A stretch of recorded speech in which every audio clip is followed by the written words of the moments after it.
గారికి, అదేవిధంగా వేదికను అలంకరించిన పెద్దలు గౌరవనీయులు మన పార్లమెంట్ ఎంపీ గారైన పార్థసారథి గారికి, అదేవిధంగా యువ నాయకుడు మీ అందరి అభిమాని పరిటాల శ్రీరామ్ బాబు గారికి, అదేవిధంగా రమేశమ్మ గారికి, వేదికను అలంకరించిన మండల కన్వీనర్లకు, ప్రధాన కార్యదర్శులకు, ముఖ్య నాయకులకు అందరికీ కూడా ఇక్కడికి వచ్చేసిన తెలుగుదేశం కుటుంబ సభ్యులందరికీ పేరు పేరున నమస్కారాలు తెలియజేస్తున్నాం. ఇంత ఎండైనా 9 గంటలకే అందరూ కూడా మీరు వచ్చినారు, వేలాది మంది తరలి వచ్చారు. ఎండని కూడా లెక్క చేయకోకుండా పరిటాల కుటుంబంలో పచ్చ జెండా ఎగరాలని ఆలోచించండి. మీరంతా మహిళలుగా అంత భారీ ఎత్తున వచ్చి మాకు సంఘీభావం తెలిపినారు. ఎప్పుడు కూడా మా ప్రాణం ఉన్నంతసేపు మేము రుణం తీర్చుకోలేమని ప్రత్యేకంగా మీకు అందరికీ నేను తెలియజేస్తున్నాను. రాప్తాడు నియోజకవర్గం అంటేనే తెలుగుదేశానికి కంచుకోట. ఈ కంచుకోటలో మొన్న 2019లో దొంగ ఓట్ల దాదాపు 32,000 ఒక దొంగ ఎమ్మెల్యే ఎక్కించుకున్నారు కాబట్టి మనం ఓటుగా చెందాం. ఈరోజు మిమ్మల్ని ఒకటి అడుగుతున్నాం, చాలా కసిగా మీరు ఉన్నారు. అందరూ కూడా కలిసిగట్టుగా ఉండి మంచి మెజార్టీతో మీరు అందరూ గెలిపించాలని ప్రత్యేకంగా మిమ్మల్ని కోరుకుంటున్నాం. ముఖ్యంగా రాప్తాడు నియోజకవర్గంలో మన మంత్రిగా ఉన్నప్పుడు చాలా వరకు కూడా డెవలప్ చేశాం. చెరువులన్నిటికీ కూడా నీళ్ళు ఇచ్చాం. రైతుల కళ్ళలో ఆనందం చూసాం.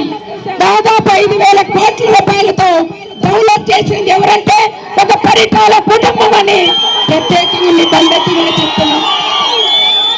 ఈరోజు 5 సంవత్సరాలు అయింది వైఎస్ఆర్ ప్రభుత్వం వచ్చి. పెద్ద సైకిల్ పైనుంచి చిన్న సైకిల్ ఎమ్మెల్యే ఇక్కడ ఉన్నారు. కనీసం మన రాప్తాడు నియోజకవర్గంలో ఎక్కడ కూడా డెవలప్ చేసిందైతే లేదు. మొత్తానికి వాళ్ళ కుటుంబ సభ్యులు మాత్రం బాగా డెవలప్ అయినారనే విషయం మీకందరికీ కూడా తెలుసు. ఎవరినైనా సరే మీరు కూడా ఛాలెంజ్ చేయొచ్చు, మా పరిటాల వాళ్ళు చేశారా, మీరు చేశారనే దాని మీద మీ మెలేసి కూడా మీరు అడగాలని ప్రత్యేకంగా కూడా తెలియజేస్తున్నాం.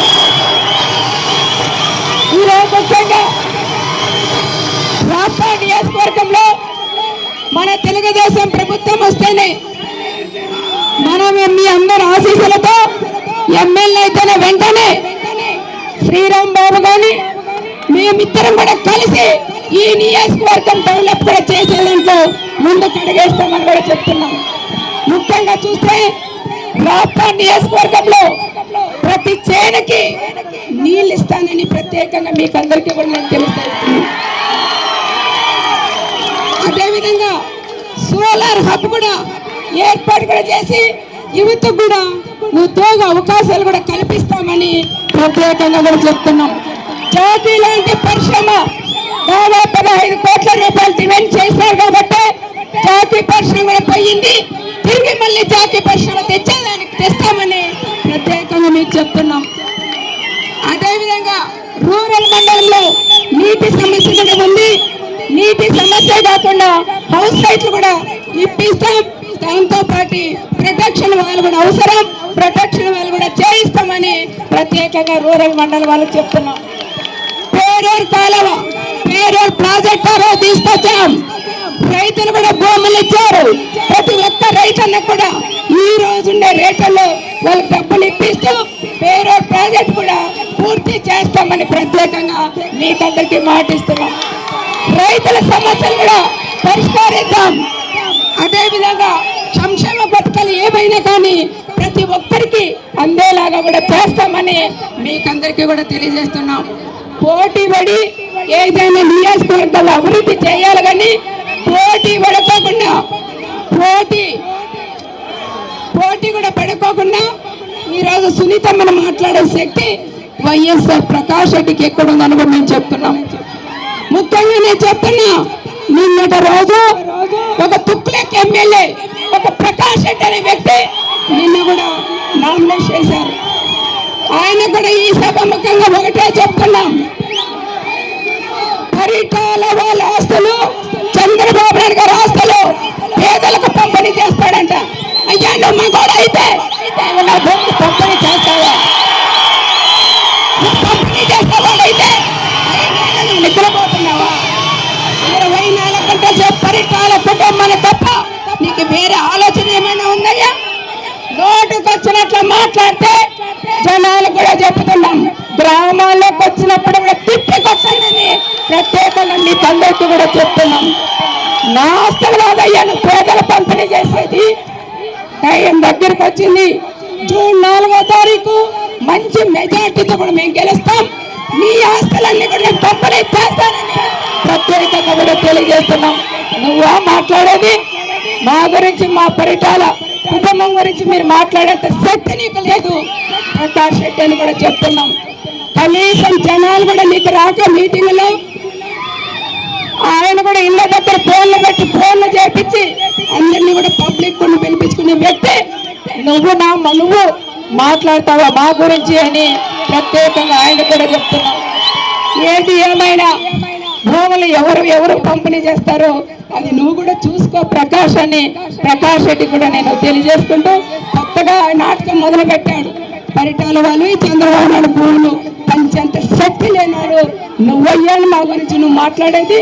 మా పరిటాల రవి గారికి కాల గోటి కూడా నువ్వు సరిపోవని ప్రత్యేకంగా కూడా నేను చెప్తున్నాను. ఏదో ఒక్కసారి ఓడిపోయి నువ్వు గెలిస్తే నువ్వు పెద్ద పుటంగిలాగా నువ్వు మాట్లాడతావా? నువ్వు కూడా చూసుకున్నాం. మీరు కూడా ప్రతి ఒక్కరు కూడా నిద్రపోకుండా మే 13వ తారీఖు దాకా ప్రతి ఒక్కరు కష్టపడి పని చేసి ప్రకాష్ రెడ్డి అనే వ్యక్తి మీసం తీర్చవిచ్చదని కూడా మీరు రెడీగా ఉండాలనుకుంటున్నాను. ఎవరు కూడా భయపడద్దండి, ధైర్యంగా ఉండండి. మీకందరికీ అండగా శ్రీరామ్ బాబు మీకు ఎప్పుడు తోడుగా ఉంటాడని ప్రత్యేకంగా మీకు అందరికీ కూడా తెలియజేస్తున్నాం. సైకిల్ గుర్తుకి ఈరోజు పార్థసారథి గారు ఎంపీగా నిలబడినారు. ఎమ్మెల్యేగా మీ అందరి ఆశీస్సులతో మమ్మల్ని ఇద్దరిని గెలిపించాలని మిమ్మల్ని అందరినీ కూడా కోరుకుంటున్నాం. పార్థసారథి గారు కూడా ఒకటి అడుగుతున్నాం, 7 నియోజకవర్గాలన్నీ ఒకటేలాగా చూస్తూ రాష్ట్ర నియోజకవర్గం ఎక్కువ చూడాలని ప్రత్యేకంగా పార్థసారథి చెప్తున్నాం. ఎందుకంటే పార్థసారథి అంటే మన కుటుంబ సభ్యుడు కాబట్టి మనకు అడిగే హక్కు కూడా మనకు ఉంటుంది. అన్ని పనులు కూడా మన అన్నగారి ద్వారా చేయించుకోవచ్చని మరొక్కసారి మీకు అందరికీ కూడా పేరు పైన తెలియజేసుకుంటూ ఎవరు కూడా భయపడాల్సిన అవసరం లేదు. ఎవరికి ఎన్ని కేసులున్నా మన ప్రభుత్వం వస్తే కూడా ఎత్తేపిస్తాం. మీకందరికీ కూడా తోడుగా మీ పనులన్నీ కూడా చేసి పెట్టడానికి కూడా సిద్ధంగా పరిటాల శ్రీరామ్ బాబు కూడా మీకు అండగా ఉంటారని కూడా ప్రత్యేకంగా కూడా నేను తెలియజేస్తున్నాను. తప్పకుండా మంచి మెజార్టీ దగ్గర గెలిపిస్తే ఎవడైతే నా కార్యకర్తలు ఇబ్బంది పెట్టారో వాళ్ళు కూడా ముయ్యి చెల్లిస్తామని ప్రత్యేకంగా వాళ్ళందరికీ కూడా నేను తెలియజేసుకుంటూ మీరంతా సైకిల్ గుర్తుకి ఎంపీ కోటి ఎమ్మెల్యే కోటి ఎక్కువ మీరంతా కూడా సైకిల్ గుర్తుకు ఓటు వేసి వేయించి మంచి మెజార్టీతో కూడా గెలిపించాలని ప్రత్యేకంగా మిమ్మల్ని అందరినీ కూడా నేను కోరుకుంటున్నాను.